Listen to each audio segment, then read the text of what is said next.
Anybody that's studied with me for any amount of time knows that I use this term. In other schools of thought, it's known as substitutions or magic as ifs. The deep, creepy forest is the deep, creepy forest of your imagination, the darkest sort of recesses. Sometimes we'll have a crazy thought.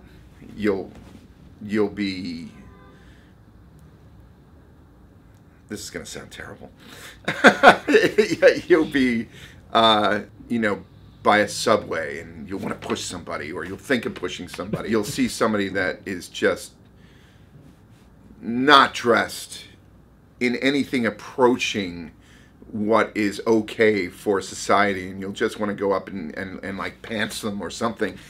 You'll be in church or synagogue or someplace like that, and you'll be sitting there, and you might have some like really deeply sexual thought or something like that, and you're like, oh my God. Sorry.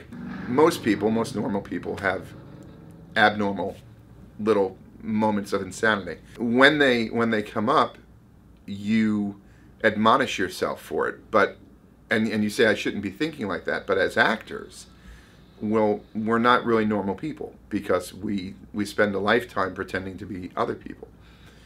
And if you're going to pretend to be other people, you need to be able to go into those things. It's like, okay, why did I have that thought? Why did I want to push that person?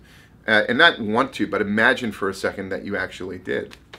When you were little and you thought there was a monster under your bed, you'd be afraid. An actor needs to go under the bed and not only see if the monster is there, but hope to find them and hang out with them. If there's a monster in your closet, you don't just, close the closet door. You open the closet, go in, close it behind you, and let the monster take you by the hand into the deep, creepy forest and see just how scary it can be. This is a way of working that can be really kind of scary for people.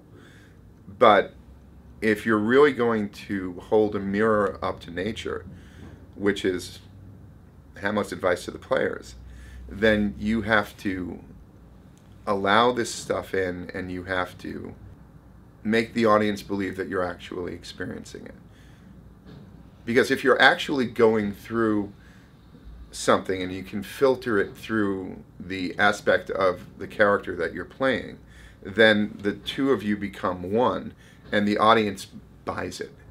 A good example of an actor who goes into these places and allows the demons in is Christian Bale. Christian Bale was shooting Terminator Salvation, and he famously was recorded going off on the cinematographer because the cinematographer was adjusting a light in the middle of him having this very visceral scene with Bryce Dallas Howard. And the cinematographer started to adjust the light, so his attention went over there, which meant the take was no good. And he went off on him. And if you listen to the tape, you realize that it wasn't the only time that the cinematographer had done that. And he lost it because he goes, I can't, it's like I'm trying to do this work, and you're not, you're adjusting the damn light, and now I can't we can't use the scene because my attention went off the person I was talking to. I'm paraphrasing what he was doing, but a lot of people gave Christian Bale heat for that. I actually agreed with him because he was, when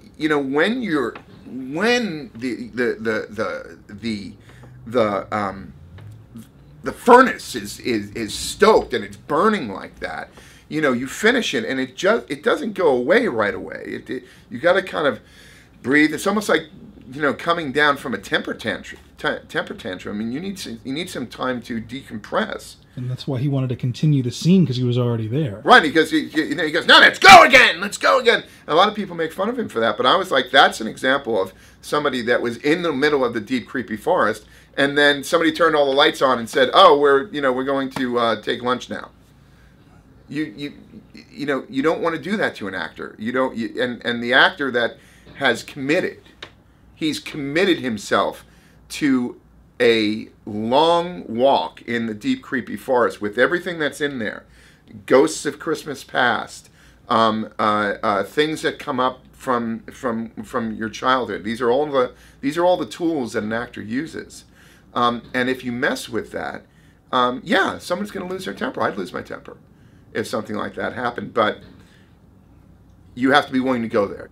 If the audience is buying a ticket to see you interpret a role that has an emotional life that's visceral or scary or is going to grab them by the throat, then you have an obligation as a performer to visit the deep, creepy forest and give them their money's worth.